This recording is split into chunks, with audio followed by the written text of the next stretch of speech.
Hi and welcome to another edition of ChinnyVision.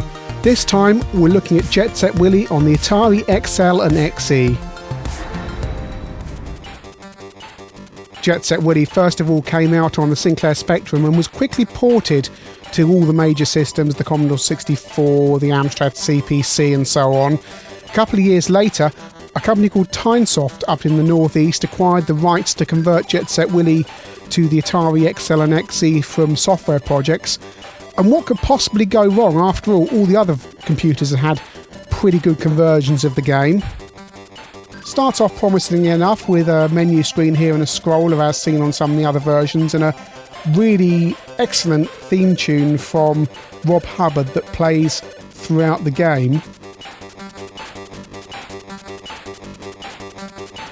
So as usual, we start in the bathroom and oh dear, it kind of looks like Jet Set Willy, but isn't really. We've got these funny sprites, these odd stairs. The game's arthritically slow, and as you can see, the baddies are much bigger than in the other version. So when I come to jump over this one here, you've really got to get it perfectly right before you can actually clear them without losing a life. I am using a cheat here for reasons that will become apparent later. Stairs are really odd as well. It's a really strange way of doing it, and I'm going to go into the top landing via my usual route to try and collect that object that's on the left hand side that's usually there anyway. And yep, here's the top landing, and no expense has been spared in animating some of the baddies here, especially the barrel going up and down. We've got 1, 2, 3, 4, 5 frames of animation as it moves up and down. It's moving so fast that it's practically impossible to pass.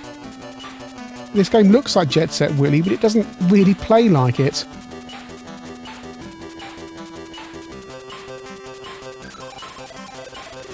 Got bored of that. We're now underneath the main stairs here.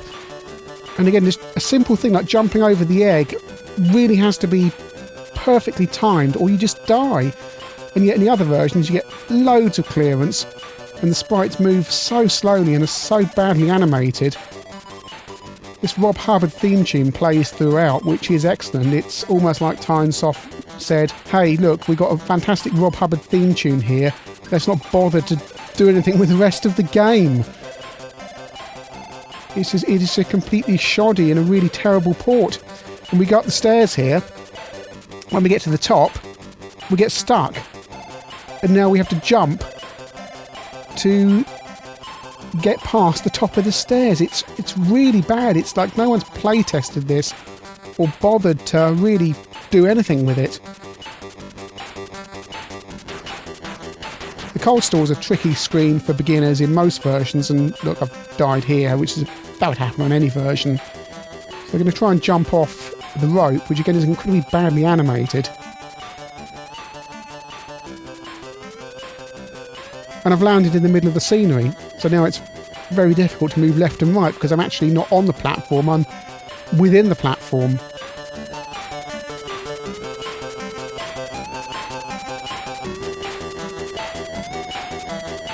We're in the back stairway now, and again something's horribly wrong here because all the platforms are solid, you can't jump through them. So even with that gap there, it's impossible to get past that egg. And the layout of the screen is completely bizarre. It's completely and utterly different from the other versions. You enter the screen, you should enter the screen from the bottom, as most people would know, and be able to get up to the top.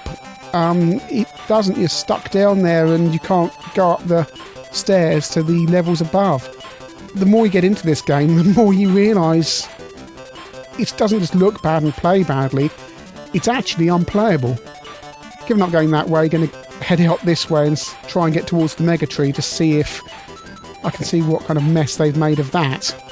We're in the hall, one of the simplest screens in the game where you jump over 3 objects and it's fairly simple. Go over the third object here and hang on, we've got a solid object above. Can't easily clear that last object, which is really odd because none of the other versions have that. One of the simplest screens in the game suddenly becomes really difficult. Don't know why I keep on bothering to try and do this, but it should be so simple, and yet I can't see a way of doing it.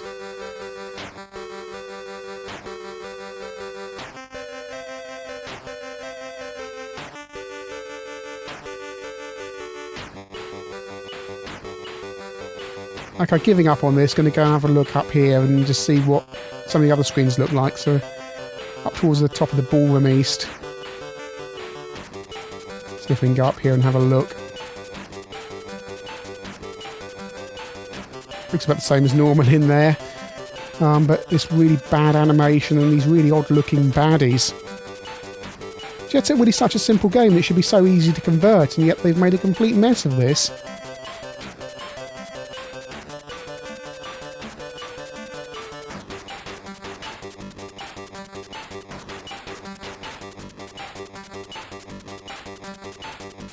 Had enough of this game, so I'm going to end it all. I'm down towards the security garden. Oh look, there's one actual thing that's authentic to real proper Jet Set Willy on the Spectrum. The reoccurring death as you enter the screen there. Well, that's fantastic because reoccurring death is what playing this conversion feels like. I want names, I want phone numbers. Who programmed this rubbish? It's an utterly shoddy port, it's inexcusable. Jet Set Willy is a fantastic game. The Atari deserves a really good version. It's capable of a really good version. Tynesoft didn't even try and do it justice. This is just a terrible conversion of a game that's brilliant on so many other systems. The only reason to look at this game is the comedy value.